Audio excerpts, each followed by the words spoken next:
Hi friends, నేను మీ సీతామహాలక్ష్మి. ఈనాటి కథలకి స్వాగతం. ఈరోజు మనం యక్షిణులతో బేరం అనే చందమామ కథని చెప్పుకుందాం. ఇది ఒక ఇంగ్లాండ్ జానపద కథ. వేల్స్ సముద్ర తీరంలో మిల్ఫోర్డ్ హెవెన్ అనే చిన్న పట్టణం ఉండేది. అక్కడి ప్రజలు చాలా ప్రశాంత జీవనం గడిపేవారు.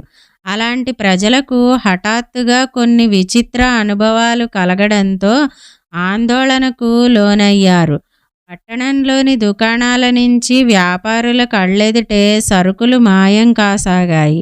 వాటి స్థానంలో బంగారు నాణేలు కనిపించేవి. ఒకరోజు గ్రిఫిత్ అనే ఒక దుకాణదారు ఆఖరి ఖాతాదారు కూడా వెళ్ళిపోవడంతో ఆనాటి వ్యాపారం ముగించి నుదుటి చెమట తుడుచుకుంటూ గోడవారగా కూర్చోబోయాడు. అప్పుడు ఆయన పక్కనే ఉన్న పెద్ద గుమ్మడికాయ మాయం కావడం చూసి దిగ్భ్రాంతి చెందాడు. మరుక్షణమే అక్కడ కొన్ని బంగారు నాణేలు చూసి మరింత ఆశ్చర్యపోయాడు. గ్రిఫిత్ వాటిని తీసి చూశాడు. తళతళా మెరుస్తున్నాయి. వాటి పక్కనే ఒక చిన్న బంగారు దండం కూడా కనిపించింది. చుట్టుపక్కల కలియజూశాడు. రద్దీగా ఉన్న ఈ దుకాణం వీధిలో దానిని ఎవరు పోగొట్టుకున్నారో కనుగొనలేకపోయాడు. దానిని తీసి నాణేలతో పాటు తన జేబులో భద్రపరిచాడు. మరుక్షణమే అతని కళ్ళకు వింత వింత దృశ్యాలు కనిపించసాగాయి. ప్రకాశవంతమైన రంగురంగుల దుస్తులు ధరించిన బుడత జీవులు హఠావిడిగా అటు ఇటు తిరుగుతూ కనిపించారు. ఒక్క నిమిషం క్రితం వాళ్ళక్కడ లేరు. అంతలో ఇంతమంది ఎక్కడి నుంచి వచ్చారు అని అతను ఆశ్చర్యపోయాడు. వాళ్ళందరూ సరుకులను కొనుక్కుంటున్నట్టు కనిపించింది. అతడు తన కళ్ళని తానే నమ్మలేకపోయాడు. కలగనడం లేదు గదా అని గ్రిఫిత్ ఒకసారి తన చేతిని గిల్లి చూశాడు. కళ్ళు తుడుచుకుని మళ్ళీ పరిశీలనగా చూశాడు. ఆ బుల్లి ప్రాణులను తను మాత్రమే చూస్తున్నట్టు అతడు కొంతసేపటికి గ్రహించాడు. నాకు దొరికిన ఈ బంగారు దండం కారణంగానే ఈ యక్షిణులను చూడగలుగుతున్నాను అని అతడు ఊహించాడు. ఆ యక్షిణులు అక్కడి దుకాణాలలో తమకు కావలసిన సరుకులను, ఫలాలను, కాయగూరలను తీసుకోవడం, వాటి స్థానంలో బంగారు నాణేలను జారవిడవటం గ్రిఫిత్ చూశాడు. ఇప్పుడు అర్థమైంది అతనికి అసలు సంగతి. పట్టణంలో జరుగుతున్న మాయాజాలాలన్నింటికీ కారణం మీరన్నమాట. మీ మూలంగానే వస్తువులు మాయమైపోతున్నాయి, నాణాలు ప్రత్యక్షమవుతున్నాయి అనుకున్నాడు. అతడు సమర్థుడైన వ్యాపారి గనక యక్షిణులు ఎలాంటి వస్తువులను మాయం చేస్తున్నాయో, వాటికి ఇష్టమైన వస్తువులేమిటో త్రుటిలో పట్టేశాడు. మరునాడు అలాంటి వస్తువులనే సేకరించి దుకాణం దగ్గర కూర్చున్నాడు. దుకాణం వీధి వ్యాపారంతో రద్దీగా ఉన్నప్పుడు యక్షిణులు వచ్చారు. అవి తిన్నగా గ్రిఫిత్ దుకాణానికి వచ్చి తమకు కావలసిన అక్కడి వస్తువులన్నింటినీ తీసుకున్నాయి. వారు దుకాణం వదిలి వెళ్ళేటప్పుడు గ్రిఫిత్ పక్కన చాలా బంగారు నాణేలు పడ్డాయి. అలా తరచూ యక్షిణులు అతని దుకాణానికి రావడంతో కొన్నాళ్లకు అతడు గొప్ప ధనికుడైపోయాడు. ఒకనాడు వర్తకుడు సముద్ర తీరంలో నడిచి వెళుతుండగా దూరంలో అతనికి ఒక దీవి కనిపించింది. యక్షిణులు వాటికేసి ఎగిరి వెళ్ళటం అతడు గమనించాడు. ఆహా, యక్షిణుల నివాస స్థలం ఆ దీవి అన్నమాట. ఈ దండం పుణ్యమా అని వాటిని నేను స్పష్టంగా చూడగలుగుతున్నాను అనుకున్నాడు సంతోషంగా. ఆ క్షణం నుంచే అతని మనసులో రకరకాల ఆలోచనలు రాసాగాయి. ఇల్లు చేరేలోగా యక్షిణులతో వ్యాపారాభివృద్ధి చేసుకుని అతి త్వరలో మరింత ధనికుడు కావాలని ఒక పథకం ఆలోచించుకున్నాడు. సరుకులతో తిన్నగా యక్షిణుల దీవికి వెళతాను. అక్కడ నా సరుకులు కొనడానికి మరింత మంది వస్తారు. మరిన్ని సరుకులు అమ్మి మరింత పెద్ద ధనికుడైపోయి సాటిలేని వర్తకుడనిపించుకుంటాను అనుకున్నాడు. మరునాడే యక్షిణులు కొనే సరుకులతో ఒక పడవలో దీవికేసి బయలుదేరాడు. అక్కడికి చేరగానే తన సరుకులను దీవిలోకి చేర్చాడు. వర్తకుణ్ణి చూడగానే ఒక మానవుడు తమ దీవిలో అడుగుపెట్టడం చూసి యక్షిణులు దిగ్భ్రాంతి చెందాయి. క్షణాలలో ఆ ప్రాణులన్నీ కొత్త ఆగంతుకుణ్ణి చూడడానికి తీరంలో గుమిగూడాయి. వాటిని చూసి వర్తకుడు ఎంతో ఆనందించాడు. మిత్రులారా, రండి రండి, మీకోసం ఏం తెచ్చానో చూడండి. మీరు రోజు మిల్ఫోర్డ్ హెవెన్కు వెళ్ళి సరుకులు కొనవలసిన అవసరం లేదు. మీకు కావలసిన వాటిని మీ దగ్గరికే తీసుకొచ్చాను. రండి చూడండి అని వాటిని పిలిచాడు. సరిగ్గా ఆ సమయానికి అక్కడికి వచ్చిన యక్షిణుల నాయకుడు గ్రిఫిత్ ఆహ్వానాన్ని విన్నాడు. ఒక్క క్షణం ఆలోచించి యక్షిణులతో, మీరేం భయపడకండి. ఈ మనిషిలో ఆశ పెరిగిపోయింది. అతని అత్యాశే అతన్ని హరిస్తుంది. అతనికి పతనం తప్పదు. అయితే అతని మనసులో ఉన్న ఆలోచనలు మనం గ్రహించినట్టు అతనికి తెలియకూడదు.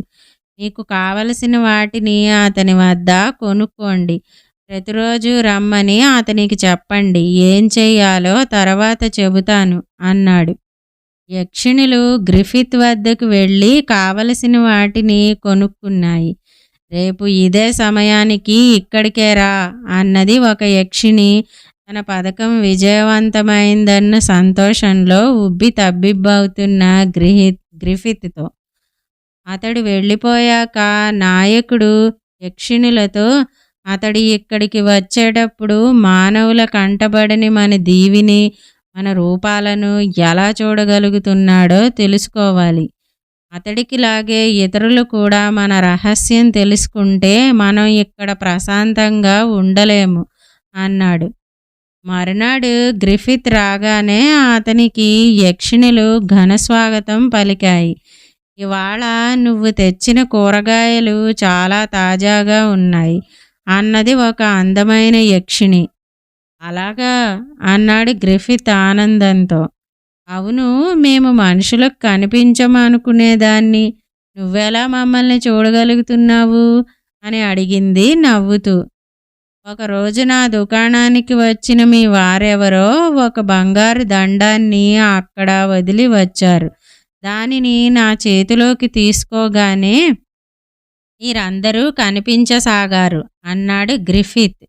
ఆ దండాన్ని కాస్త చూపిస్తావా అని అడిగింది యక్షిణి. గ్రిఫిత్ జేబులో నుంచి ఆ మంత్రదండాన్ని తీశాడు. దానిని ఆ యక్షిణి తన చేతిలోకి తీసుకుని అటు ఇటు తిప్పి చూస్తూ, అరెరే, ఇది డైసీది. కొన్నాళ్ల క్రితం ఎక్కడో పోగొట్టుకుని డైసీ దీనికోసం తెగ వెతికింది, కనిపించలేదు అనుకుంటూ తిప్పి ఇచ్చేసింది. ఆ తర్వాత యక్షిణి దానిని గురించి మిత్రులకు చెప్పింది. యక్షిణులు దానిని గ్రిఫిత్ నుంచి తిరిగి తీసుకోవడానికి పథకం ఆలోచించాయి. మర్నాడు వర్తకుడు దీవికి వచ్చి సరుకులు అమ్మాక నిన్న చూసిన అందమైన యక్షిణి అతని దగ్గరికి వెళ్ళి మంచిగా మాట్లాడి తన వెంట వస్తే దీవిని చూపుతానని చెప్పింది. వర్తకుడు సరేనని బయలుదేరాడు. దీవిలో ఎక్కడ చూసినా మణులు, మాణిక్యాలు, వజ్రాలు, వైడూర్యాలు, ఇళ్ళు కూడా నవరత్నాలతో నిర్మించబడి ఉన్నాయి. వాటిని చూడగానే గ్రిఫిత్ కళ్ళు చెదిరిపోయాయి. వాటన్నింటినీ తనకే సొంతం చేసుకోవాలనుకున్నాడు. అతడి మనసులోని కోరికను కనిపెట్టిన యక్షిణి, కావాలంటే నీకు కావలసినంత తీసుకెళ్ళవచ్చు, ఇందులో ఏం కావాలో అవి తీసుకో అని కొంతసేపు ఆగి, అయితే నువ్వు దానికి బదులుగా మాకేదైనా ఇవ్వాలి అన్నది. ఏం కావాలి అని అడిగాడు గ్రిఫిత్ ఆత్రంగా.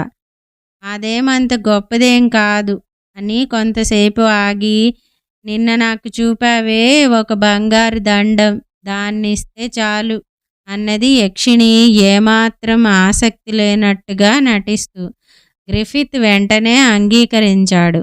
రకరకాల మణులు, మాణిక్యాలు, వజ్రవైడూర్యాలు గుట్టలు గుట్టలుగా ఉన్న చోటికి యక్షిణి అతన్ని వెంటబెట్టుకు వెళ్ళింది. గ్రిఫిత్ తనకు కావలసినన్నింటినీ తీసి తన పడవలోకి చేర్చాడు. ఆ తర్వాత బంగారు దండాన్ని ఆ యక్షిణి చేతికిచ్చి తిరుగు ప్రయాణమయ్యాడు. అతడు పడవలోకి చేరి కొంత దూరం వెళ్ళేసరికి పడవలోని మణులు కొద్ది కొద్దిగా తగ్గడం గమనించాడు. సంగతేమిటని యక్షిణిని అడగడానికి వెనక్కి తిరిగి చూశాడు. ఒక్క యక్షిణి కనిపించలేదు. ఆగ్రహావేశంతో ఊగిపోతూ అరిచాడు. కానీ అంతలో అక్కడ యక్షిణుల దీవి కూడా కనిపించలేదు. బంగారు దండం లేకుండా తాను యక్షిణులను చూడలేనన్న సంగతిని అతడు అప్పుడు గ్రహించాడు. కాసేపటికే పడవలోని మణులు, మాణిక్యాలు, వజ్రాలు, వైఢూర్యాలు అన్నీ మొత్తంగా మాయమయ్యాయి.